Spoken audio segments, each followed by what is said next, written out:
secara garis besar ya, Jamiah itu sebuah media yang disiapkan oleh Mahat untuk mengatur serta mengawasi seluruh kegiatan yang bersifat pembacaan doa, bersifat membaca wirid yang dilaksanakan secara kolektif atau kejamaahan. Ya, tugas dari Jamiah secara umum itu mengawasi dan mengawal berjalannya kegiatan yang sifatnya itu berjamaah. Contohnya seperti wirid Sulusul, wirid Sobah, terus Rotibul Haddad. Ya, itu kami bagian membuat jadwal dan juga mengontrol jalannya wirid tersebut, seperti menertibkan santri yang kurang tertib, terus membangunkan santri yang tertidur. Secara umum seperti itu. Wirid Sulusul itu wirid di sepertiga malam, jadi jam 2:30 kita dibangunkan untuk nanti mulai wirid jam 3:30. Itu dimulai dengan membaca Yasin. Nah, pada saat membaca Yasin itu dari kami ada yang mulai membangunkan santri-santri yang mulai tumbang atau mulai tidur. Kalau wirid Sobah itu wirid setelah sholat subuh, yang biasanya dibaca itu sholawat. Sama dari kami juga menertibkan santri-santri yang tertidur dengan pertama dipukuli pakai sarung atau pakai tongkat. Nah, nanti kalau ternyata masih belum bangun baru kita semprot.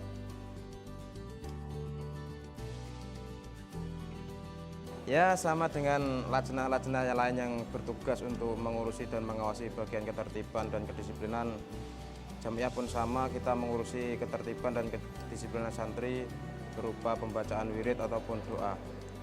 Ya, mungkin kendala terbesar karena kita harus melawan rasa ngantuk, melawan keinginan untuk tidak ramai ketika halaqah. Dan semua itu bersifat ya karena terberatnya karena melawan nafsu, karena nafsu cenderung menolak ataupun tidak mau diajak untuk melakukan kebaikan. Tugas terberat, kalau menurut saya tugas terberat itu ya karena tugas kami itu sifatnya setiap hari dan terus menerus tanpa ada libur, karena kita itu harus wajib wirid terus. Yang menjadikan tugas itu berat itu ya waktu kerja kita itu, karena nanti Sulusul jam 2:30 itu kita bangunkan, terus subuh kita bangunkan, muter-muter di halaqah itu selama sekitar 20 menit lebih. Itu yang kalau dipikir-pikir itu juga terasa berat, tapi kalau terberat itu ya sebenarnya nggak terberat sih, biasa gitu loh, berat biasa gitu loh.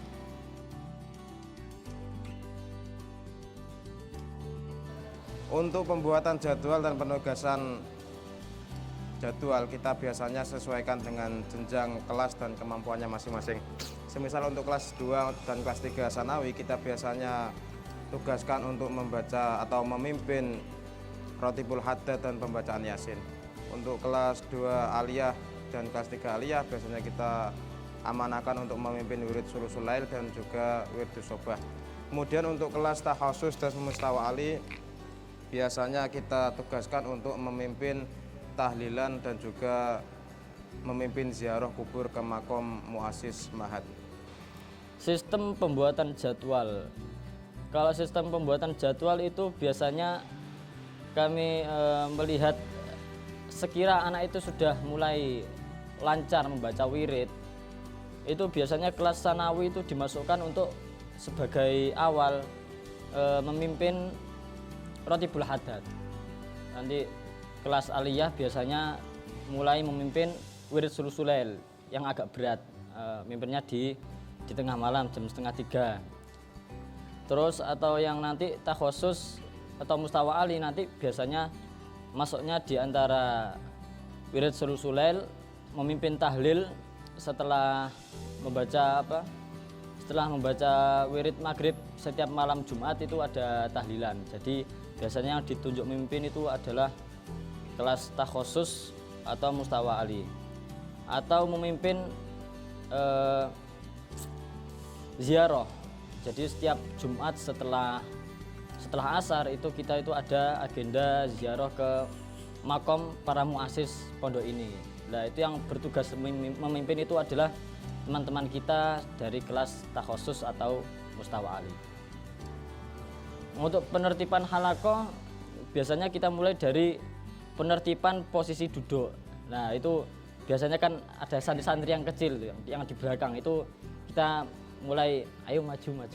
Nah, gitu. Kita tertibkan secara sesuai usia. Nanti kalau agak ke atas sedikit ya mulai agak kita tinggal isyarah he gitu toh. Soalnya kan sudah paham.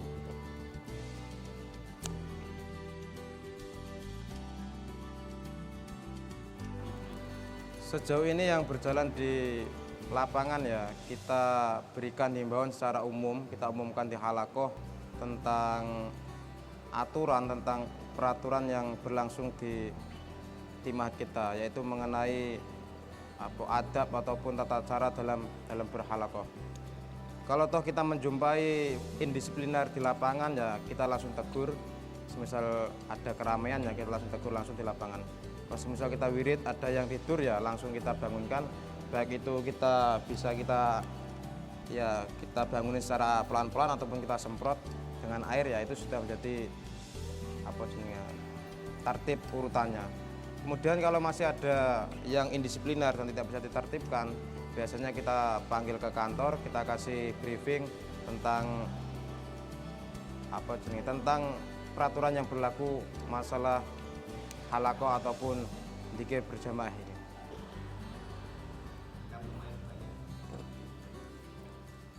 Santri kurang disiplin. Kalau kurang disiplinnya di dalam wirid itu ya kemungkinan 2, kalau enggak 3 sih. Kalau enggak diam ngomong sendiri ya tidur. Maka untuk mendisiplinkannya itu ya dengan cara kalau misal rame ya diingatkan, rame wirid gitu. Kalau tidur cara menertibkannya ya dibangunkan. Entah itu dilus-lus atau disemprot gitu.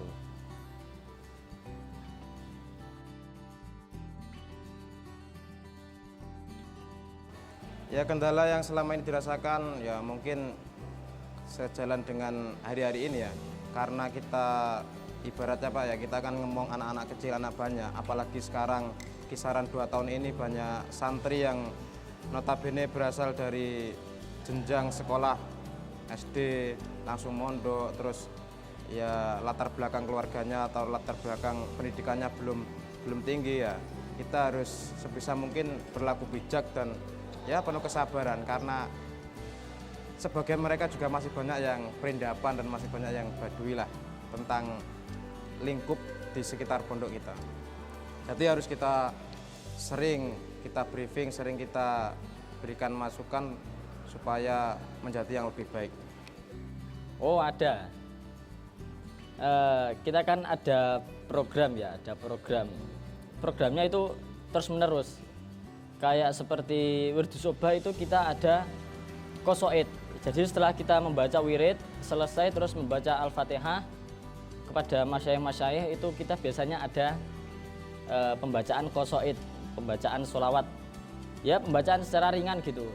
Supaya untuk sebagai pembangkit semangat. Lah itu biasanya kendalanya itu di saat kekurangan vokal. Jadi teman-teman atau dari kita sendiri itu terkadang itu sudah dapat giliran terus karena kita kehabisan stok vokal bingung karena semuanya sudah dapat giliran terus ada yang kita tawari, ayo selawatan, aku wis mari kok. Nah itu biasanya kendalanya di situ. Jadi ya akhir-akhir ini bisa dibilang programnya kurang berjalan karena kendala kurang vokal tersebut. Terus kendala lagi itu ketika wirid soba itu sebenarnya ada jadwal takwim. Kita membuat jadwal takwim itu untuk membantu kerja kita. Jadi kita menunjuk beberapa anak untuk membantu kita membangunkan santri-santri yang tidur. Nah itu kendalanya itu akhir-akhir ini sudah mulai tidak berjalan. Jadi teman-teman yang diamanai untuk apa? Untuk membantu kita membangunkan wirid itu ya sudah jarang menjalankan amanahnya tersebut. Ya terkadang kita juga apa ya? Ya capek ya gimana?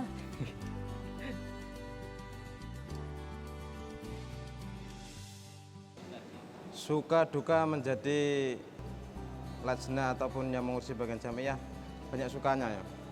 Semisal kita suka dibilang ya doyan mik lah. Kita suka kasih pengumuman, kita suka kasih himbauan terhadap santri-santri. Terus lagi kita dibilang atau suka dibilangin sok dewasa lah karena kita sering menegur, kita sering menasihati anak-anak yang kurang disiplin. Dan masih banyak suka-suka yang lain. Untuk dukanya sendiri ya saya kira nggak ada karena hidup ini kan ya bagaimana merubah sambat menjadi syukur. Sukanya itu ya Syekhuna kan menyuruh kita untuk wirid. Nah, secara tidak langsung saya suka itu dalam alhamdulillah bisa secara tidak langsung membantu Syekhuna untuk mengajak anak-anak wirid gitu. Terus sukanya juga kalau halakoh itu hidup gitu. Jadi pas nepaki anak-anak itu bangun semua terus baca semua gitu, wah sangat suka sekali saya. Dukanya sebaliknya gini, kita kan diamanai jadi jamiah. Ustadz itu sangat menekankan tentang wirid. Nah, pada saat teman-teman kita itu atau dari kita sendiri itu kurang giat, ya kita itu agak cacah. Wis ditunjuk jadi jamiah, tapi arek-arek sik gak iso ngarahno arek-arek sik wirid kabeh gitu. Itu biasanya. Terus juganya itu ya itu kadang dari teman-teman kita yang sudah besar-besar ya sama terkadang kita juga gitu. Itu kadang wirid juga masih apa namanya agak perlu ditertibkan gitu. Padahal kan seharusnya yang besar-besar itu jadi panutan itu dukanya. Terus kita juga mau mengingatkan juga agak sungkan lah gitu ya.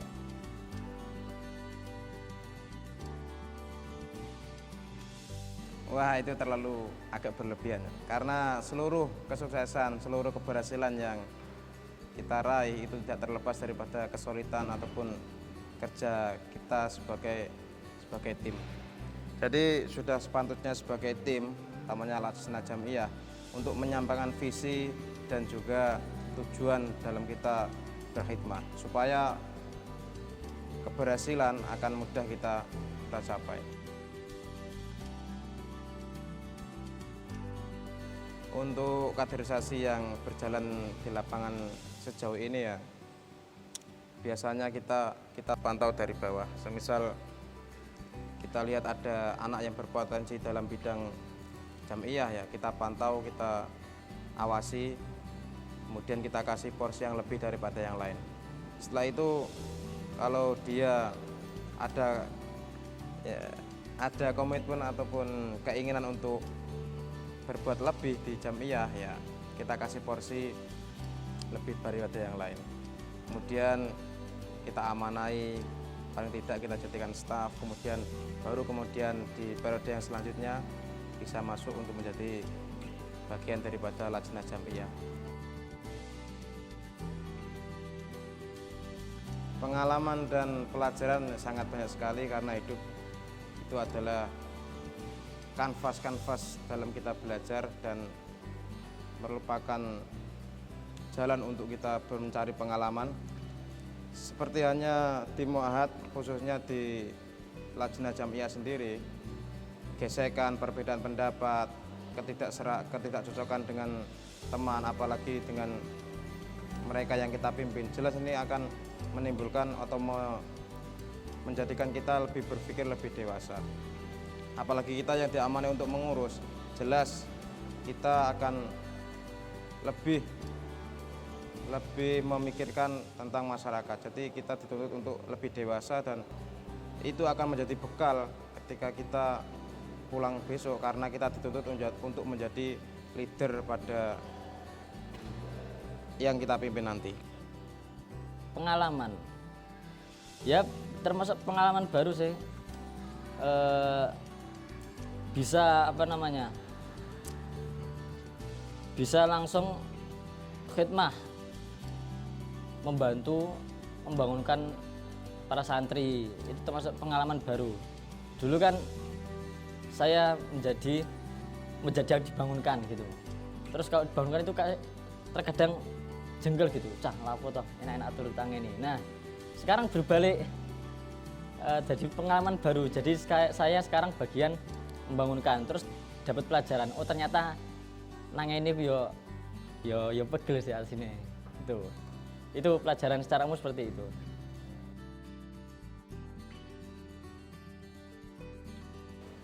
Untuk pesan kepada seluruh santri NA, utamanya bagi kita yang masih di dalam, yang masih thalab ilm, ya sebisa mungkin kita harus mulazamah dengan apa yang telah dicanangkan oleh program Mahat, terlebih semuanya atas dasar ridho dari Syekhuna. Syekhuna sering berkata bahwasanya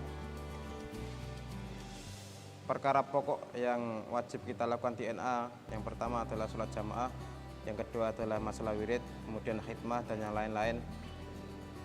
Jadi posisi wirid ataupun membaca doa ini ya menempati posisi kedua setelah jamaah. Jadi sangat pentingnya membaca wirid, sampai-sampai seluruh atau bahkan sebagian banyak kalamnya Abu Yazid Muhammad, gurunya Syekhuna, itu menekankan ataupun mewajibkan untuk melanggengkan membaca wirid. Dan juga inti daripada kita mondok adalah tentang mencari ilmu. Jadi kalau semisal kita kesulitan dalam mencari ilmu, kita nggak dapat ilmu, ya setidaknya kita perbanyak khidmah. Kalau kita merasa khidmah kurang, ya kita jangan sampai meninggalkan daripada aturan atau wirid yang telah ditentukan oleh Syekhuna. Seperti buku wirid kita kan min huququs syekh ala talamidi, yaitu hak-hak guru yang harus ditetapi atau dilakukan oleh muridnya. Jadi kalau kita merasa cinta dengan guru kita terhadap Syekhuna, kita setia terhadap beliau, ya kita harus membaca wirid-wirid yang telah dicanangkan oleh beliau. Karena seluruh wirid yang tertera di sini juga beliau dapatkan dari guru beliau, dari Syekh Muhammad bin Ali Al-Maliki, kemudian sanadnya nyambung pada Rasulullah SAW.